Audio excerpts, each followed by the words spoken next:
नमस्कार दोस्तों। आज मैं आपसे बहुत ही गंभीर बात करने जा रहा हूँ, क्योंकि इसका संबंध सिर्फ तैयारी से नहीं है। इसका संबंध आपकी पूरी जिंदगी से है। इसीलिए ध्यान से समझिए। अगर हम यूपीएससी की बात करें तो सामान्य तौर पर आपको पता है कि प्रारंभिक परीक्षा या तो मई के महीने में होती है या जून के महीने में होती है हर साल। सामान्य तौर पर एग्जाम से पहले तीन बार ऐसी परिस्थितियां बनती हैं जहां हम बेचैन भी हो सकते हैं, परेशान भी हो सकते हैं और एक इस दुनिया का सबसे बड़ा क्राइम भी कर सकते हैं। लोग करते हैं, बहुत सारे लोग करते हैं। यह ऐसा क्राइम है जिसके बारे में कहीं रिपोर्टिंग नहीं होती, कानो कान शायद लोगों को खबर भी ना लगे, लेकिन इसकी वजह से जिंदगी खराब हो जाती है। मैं चाहता हूं कि आप ये क्राइम ना करें, आप इस चीज को समझें। वो तीन चीजें क्या हैं, वो तीन परिस्थितियां कौन सी हैं जहां पर यह संभावना बनती है। देखिए, मान लेते हैं कि मई के महीने में एग्जाम है। फिलहाल 2023 में तो मई में ही है। जब हम साल के दूसरी तरफ होते हैं, यानी कि नवंबर में है, दिसंबर में है, वहां से देखने पर ऐसा लगता है कि पर्याप्त समय है, अरे अगले साल है एग्जाम। जैसे ही जनवरी का महीना आता है और एग्जाम के बारे में हम सोचते हैं कि अरे अभी तो 5 महीने से भी कम बचा है, उस समय हमें समय की कमी का एहसास होता है और हम खुद को समेटना शुरू करते हैं, अपनी तैयारी की तरफ झांकना शुरू करते हैं कि क्या हुआ, कैसे हुआ, कितना हुआ, क्या करना बाकी है। पहली बात यह है। दूसरी परिस्थिति तब बनती है जब नोटिफिकेशन आता है। अभी मैं मुद्दे पे आता हूँ। जब नोटिफिकेशन आता है, आप देखते हैं कि हाँ पक्का है, इसी समय एग्ज़ाम होगा, इतने ही दिन बचे हैं। उस समय दोबारा से वही एहसास, समय की कमी और तैयारी, दोनों का रेशियो निकालते हैं, कौन कितना ज़्यादा है, कौन कितना कम है। और एक बार फिर जब आप एडमिट कार्ड निकलवाते हैं और देखते हैं कि 10 दिन या 15 दिन बाद एग्ज़ाम है, ये तीसरी परिस्थिति है। तीनों बार अलग अलग तरह से, अलग अलग मात्रा में आप इस चीज़ को महसूस करते हैं कि समय कम है और इस समय की कमी की वजह से आपके अंदर दबाव का एहसास होता है, क्योंकि परीक्षा से संबंधित बहुत सारी चीज़ें पहले से फैलाई गई हैं कि कठिन है, कई तरह की बातें हैं, वो भी काम करती हैं। आपकी जो खुद की धारणा है वो भी काम करती है, लेकिन ये सब सामान्य सी बातें हैं। दिक्कत कहाँ है, क्राइम कहाँ होता है, ये समझने वाली बात है। जैसे ही हमें लगता है कि समय कम है और हम अपनी पढ़ाई की ओर देखते हैं, पता चलता है कि अभी रिवीजन नहीं किए ढंग से, अभी टेस्ट सीरीज पे अच्छे से काम नहीं किए, तो जल्दी जल्दी हम ये चीज़ें करने लगते हैं। होना भी चाहिए।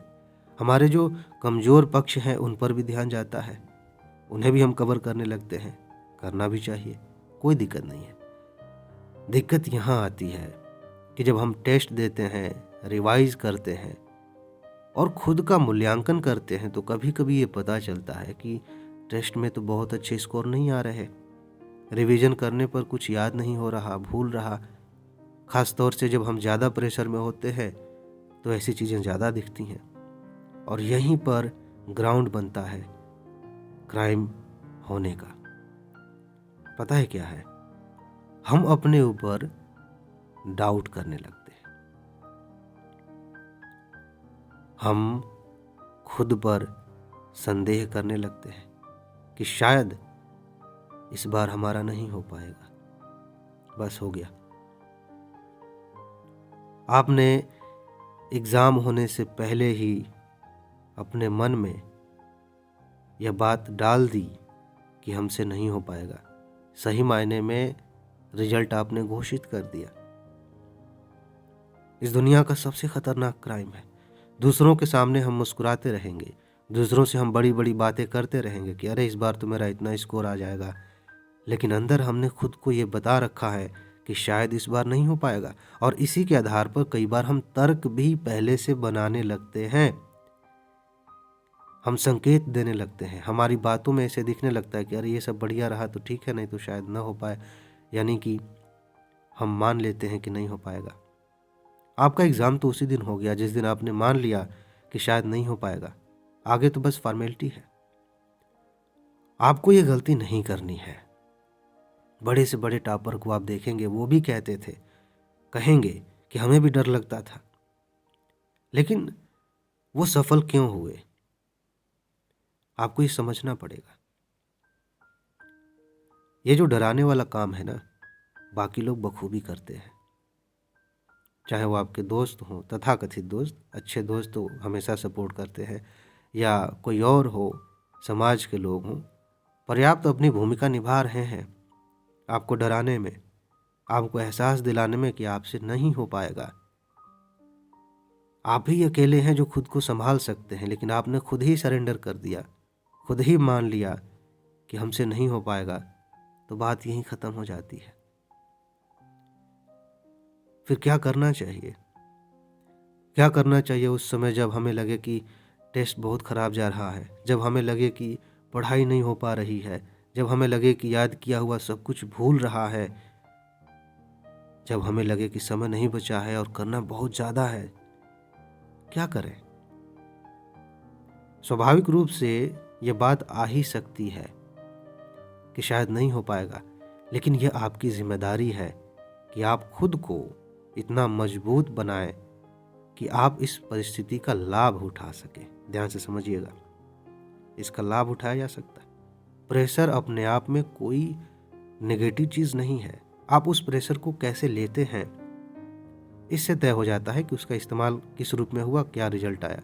जैसे बिजली है, किसी के शरीर में सटा दीजिए, कुछ और परिणाम आएंगे। बल्ब जला लीजिए, मोटर चला लीजिए, ऐसे ही प्रेशर है, एक एनर्जी है, आप उसका इस्तेमाल कैसे करते हैं।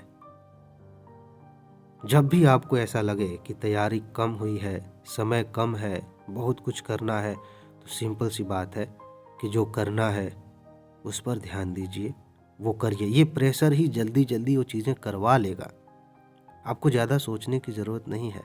लेकिन हम जब इसको उल्टा कर देते हैं, अपने ही ऊपर हावी होने देते हैं, तब ये बात ज़्यादा बैठ जाती है कि शायद हमसे नहीं हो पाएगा। ये गलती आपको नहीं करनी है, चाहे कुछ भी हो जाए। इस बात का ध्यान रखिए कि अपना साथ नहीं छोड़ना। हम सब में कमियां हैं, कोई परफेक्ट नहीं है। कोई जिसकी पहली रैंक आ गई है ना, वो उससे भी पूछिए, वो कहेगा कि हमारी पूरी तैयारी नहीं थी। हाँ, दूसरों से बेहतर कर गए तो पहली रैंक आ गई। कोई परफेक्ट नहीं है, तो आप इस चीज़ को एक्सेप्ट करिए कि हमारे अंदर कमी है, तैयारी अभी कम है, लेकिन इसका मतलब ये नहीं कि नहीं हो पाएगा। तैयारी कम है, कोई बात नहीं, तैयारी करेंगे, सफल होंगे। एग्ज़ाम के दिन तक, एग्ज़ाम होने तक हम इसी मानसिकता के साथ जिएंगे, तैयारी करेंगे कि हमारा सिलेक्शन होगा। हमें कमियां दिख रही हैं, इसका मतलब है कि हम जागरूक हैं। हमें कमियां दिख रही हैं, इसका मतलब है कि हम तैयारी कर रहे हैं। तभी तो दिख रहा है कि क्या बाकी है। जिसको यही नहीं दिख रहा है कि क्या बचा है, क्या नहीं बचा है, वो सही मायने में तैयारी ही नहीं कर रहा है। या तो तैयारी नहीं कर रहा है, या फिर ओवर कॉन्फिडेंस में एकदम लबालब भरा हुआ है, एकदम एक तरह से कहें कि ढीठ हो गया है। ऐसे लोगों का क्या करें? कुछ नहीं कर सकते। लेकिन जिसको सफल होना है उसे ये भी दिखेगा, ये भी दिखेगा कि अभी क्या कमी रह गई। यही तो खूबसूरती है तैयारी की, यही तो पहचान है तैयारी की, कि जब आपको दिखे कि इतना कुछ बाकी है, यानी कि कुछ आपने कर लिया है तभी तो बाकी दिख रहा है। तो कहने का मतलब ये है कि चाहे कुछ भी हो जाए, कुछ भी महसूस हो, आप बस एक बात ध्यान रखिए कि खुद का साथ देना है और खुद पर कभी भी डाउट नहीं करना है। जो लोग अपने ऊपर डाउट करते हैं पूरी ज़िंदगी ख़राब कर लेते हैं। सिर्फ यूपीएससी की बात नहीं है, यहाँ खुद पर डाउट किए तैयारी नहीं हो पाई, यूपीएससी की तैयारी अगर छोड़ दिए, ज़िंदगी में कहीं और गए, किसी और जगह पे काम किया, वहाँ डाउट किया, वहाँ भी सफल नहीं होंगे। कहीं एक जगह खुद पर भरोसा करके काम करके देखेंगे तो वो कॉन्फिडेंस जो आएगा, भले ही यूपीएससी में या कहीं आप छोड़ के कुछ और करने जाएं, आप खुद से कह पाएंगे कि मैंने खुद को बेहतर किया, मैंने खुद पर भरोसा किया और मैं बेहतर हुआ, मैं बेहतर हुई। यही तो ज़िंदगी है, यही तो वो चीज़ है जो हमें लगातार बेहतर बनाती है और खुद को खुद का दोस्त बनाती है, खुद का सबसे बड़ा सपोर्टर बनाती है। इस चीज़ को आप हमेशा ध्यान रखिए, हमेशा ध्यान रखिए। और एक और चीज़, अपना ख्याल रखिए, खुश रहिए, मस्त रहिए, मुस्कुराते रहिए, जल्दी से सफल होइए और ज़िंदगी को एंजॉय करिए। आगे मिलते हैं। नमस्कार।